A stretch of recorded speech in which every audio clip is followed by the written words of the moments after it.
Monsieur le ministre, je voudrais d'abord appuyer pleinement les propos de mon collègue Thierry Benoit du groupe Horizon. J'espère que vous entendrez d'ailleurs les demandes qui viennent de groupes de parlementaires sensiblement différents sur la question des mesures agro-environnementales. Bon, ça a été dit, il manque 100 millions d'euros au moins.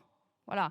Et un acte concret serait que l'amendement que nous proposons dans plusieurs groupes parlementaires pour avoir 100 millions d'euros supplémentaires pour les mesures agro-environnementales soit voté et appuyé par le gouvernement. Voilà un acte très concret que vous pouvez faire dès aujourd'hui.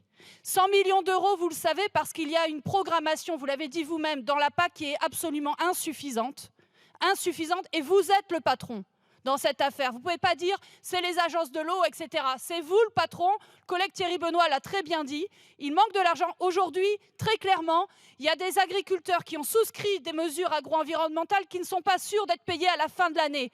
C'est honteux, c'est inadmissible. Il y a des agriculteurs aussi qui remplissent les conditions des mesures agro-environnementales et la DDT leur dit « Désolé, il n'y a plus d'argent, vous ne pouvez pas souscrire vos mesures agro-environnementales ». Voilà ce qu'on dit à des agriculteurs qui font l'effort des pratiques environnementales et d'évoluer dans ce sens-là. Donc permettez-moi de vous dire qu'aujourd'hui, ce matin, c'est un peu l'heure de vérité sur les mesures agro-environnementales et votre propre responsabilité sur ce budget, sur les 100 millions d'euros supplémentaires.